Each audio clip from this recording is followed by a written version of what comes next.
一台车，一个故事。One motor, one story。而且化油器的车太久没有骑，油位下降的话，你要冷车发动也不好发。所以说，有国际档跟循环档，我一定选循环档；有喷射跟化油器，我一定选择喷射；有五档跟四档，我一定选择五档。所以综合这三个元素，我想要买的2014年循环档、五档、喷射版的 KTR。看起来预备常会被风吹到台，到底是在大道还是放天空？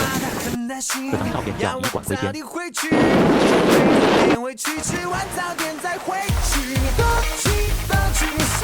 今天是下雨天，第三个还是选择出来拍片，因为我觉得 KTR 这台车最适合它出厂的时间就是下雨天。它在都市中骑不快，而且二档、三档之间有很奇怪的齿轮比。然而，它150cc 为何骑不快呢？就是因为当初光阳机车在设定这台车的定位上一直混沌不清、模糊不明。一开始，约莫30年前的第一代 KTR， 它的前轮的土除是非常高的，像这个，这是 TR。我以前真正在路口买东山鸭头的时候，遇到一代的车主，他的土除是塑胶的。我问他说：“你是不是有改过？”他说：“没有，这就是一代的。”我说：“30年的土除没有脆掉，没有碎掉，而且还是塑胶的，这是上面西洋不同，加西洋的科技材质啊。”他就说：“没有啊，反正那个就很耐用，他都丢外面也不会烂掉，也不会碎掉，而且被人家撞到也不会断掉，那就是神奇的地方，好微妙的材料力学。所以说，老车的灵魂就是在这里。所以说，进口车的灵魂也是在这里。而当初一代的 KTR， 它就是纯跑山车的设定，所以它前轮是非常的小的，不会像现在是搞到18寸，那个时候可能是15寸或是16寸。我知道的网友再提供一下。所以说，当初那个土除非常高，然后前叉的行程也非常高，然后前轮比较小。正常就是非常实用的跑山车设定，所以当初一代的 KTR 就是这样子。后来光阳因为市场的设定，一下子把它改成街车，一下子又把它改成轻档车，那这个变的就是这个油箱永远都是那么小，因为这么小的油箱，就变成说，如果你要去露营，要去跑山，这叫做长途环岛，有没有？别人进5次加油站，你可能要进10次加油站，因为这个油箱你加满油可能加不到5公升，所以变成说。当它的齿轮比很奇怪，然后又不省油的话，就变成说它就常常要加油。第三个买的这台 KTR 呢，是2014年的 KTR。为什么要买2014年呢？这个其实我想买这台车也是等很久。为何我不买野狼呢？因为野狼看起来就是一个老人家在骑的车，而且它那个身形，就算是改的传奇野狼，或是什么街头野狼，或是瓦斯野狼。Anyway， 反正那个野狼看起来就是老的野狼，我就是想要比较年轻、比较有活力、比较瘦巴巴的轻档车，所以说我才会选择这台 KTR。那为什么又要特别选择2014年呢 ？KTR 一开始早期的时候，它是用150或是125的化油器引擎，后来才进化到用喷射引擎，而一开始呢是循环4档，后来又变成循环5档。最后变成国际5档，所以它有4档到5档的之间。刚刚第三个也讲过了，它的1档跟2档之间，跟2档跟3档之间有很奇怪的齿轮比，所以说它变成4档变成5档的原因，有可能是这个齿轮比当初是怎么设定的。Anyway， 我满栽，我不是工程师，但是既然有4档跟5档的选择，所以我一定是选择有5档的，这样子在爬山在换挡上面会过一个档位的选择，然后。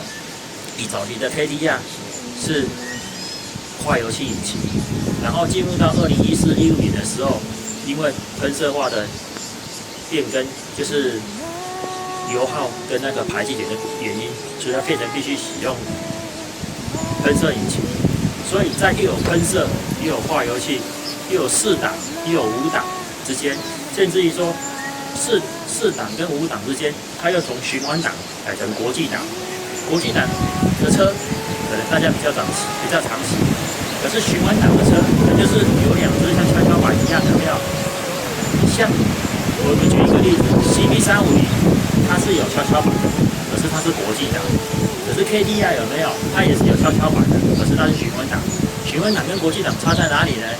想要认真了解的同学，你可以自己去搜寻。但是第三个跟大家讲一个最简单，就是说国际档它就是1档、2档、3档、4档、5档，循环档就是1、2、3、4空档，1、2、3、4空档。这代表什么呢？循环档的空档是扎扎实实的一个档，可是国际档的空档就是1档、2档之间的半个档。所以说，常常我们在路口可以看到有些人在停红灯的时候，他要打空档，就是1档、2档在那边勾来勾去、勾来勾去。因为你静止的状况之下，你要勾那个半档是比较不好入档。所以说，常常骑挡车的就知道说，如果你是国际档的人，你要进入空档的话，最好是在车还没有停止之前，就把2档轻轻打下去，变成1档，或是1档勾上来。但是1档勾就比较不好勾，2档打下去会比较好打。可是循环档的好就是它的空档是扎扎实实的，而且你骑比较快的话，到红绿灯你可能已经打到3档、4档了，你只要再打1档变5档，再打下去1档，你就要再进2档。就变成是空档，而且是一个真真实实的档位，而不是一个空虚的虚拟的半个档位。所以说，当初有国际档跟循环档，我就一定选循环档，因为骑过循环档的人就知道，在市区走走停停的话，循环档是非常好用的，因为你理论上你只要打到5档，再打1档就是空档的，不用像人家你打到5档，然后再退5、4、3、2，再退空档。然后另外呢，有喷射跟化油器，我一定是选择喷射，因为这种车买来一定是不长骑啊，不长骑的车你骑化油器的车，说不定有些比较久的，你要在 UQ6 还要热车，然后加重混合比在 UQ6 啊 UQ6 有时候太空气放回去有没有？骑到半路太浓又要熄火，